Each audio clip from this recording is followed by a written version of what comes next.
Good afternoon. I'm Stevie Ragains, and you're watching 59 Minutes. On today's program, you will be watching interviews of Daryl Myers and Robbie Batchelor and their opinion of evolution on the Mac. We're here with computer extraordinaire, Mr. Daryl Myers. Recently, we've been looking at how Macs have physically changed, and we're wondering, in your opinion, have they changed for the better, and if so, how? Well, when Jobs and Wozniak first developed the Apple computer, it actually was made out of wood, the one that they sold out of their garage. A lot of people don't realize that they actually made a computer out of wood. Over time, of course, it got much more sleeker, started using plastic, and they had an all-in-one design when they developed the iMac, which they've kept with. Started off as a huge CRT monitor with the computer inside, and now of course it's much more slimmer with the LCD screens. But they've always been focused on making it look good as well as functional. So it's kind of art as well as science. Okay. Whenever you say functional, what do you mean by that?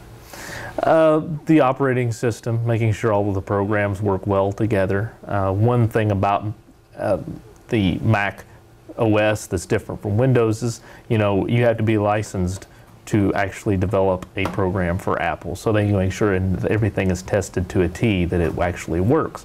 Whereas sometimes, everybody can make a Windows program, and sometimes they don't always work as well as they should with the operating system. Such as the compatibility with like Vista and XP and 7. Correct, right. And if you noticed over the years, you don't see a whole lot of difference between OS 9 and OS 10. You don't see a whole lot of difference between Leopard and Snow Leopard. There are some subtle changes, but the operating system still looks the same to the user, which makes it a little bit easier to make that transition. Whereas somebody, going from Windows XP to Windows 7, there's a pretty big learning curve for that. Thank you, Mr. Myers, for your time. We're here with Mr. Robert Batchelor, and recently we've been talking with Mr. Myers as well, and we asked him how the Macs have physically changed. Now, for some of us, we know that you are a Windows HP preferrer, and how do you think Macs have physically changed? Do you think they've changed for the better? I mean, any upgrade in technology is going to be for the better. I remember back whenever I was here in school, there were only about 12 Macs in here altogether. They're sitting about where we are now. Another group sitting just to our right. And they weren't on the network at all, not internet connected. The only thing that they were networked together for, we basically played games on in my junior and senior years.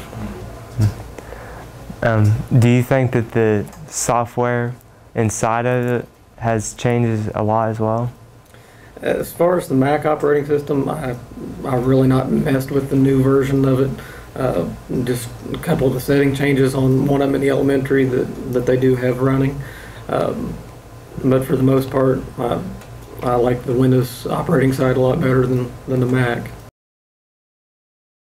But I mean, the difference between Windows and Mac, I mean, it's just a preference brand per user.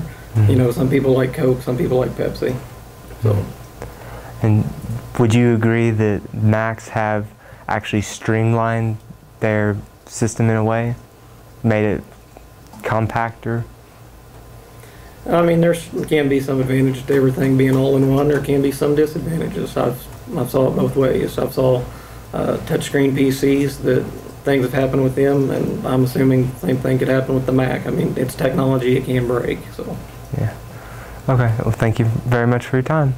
And thank you for joining us on 59 Minutes.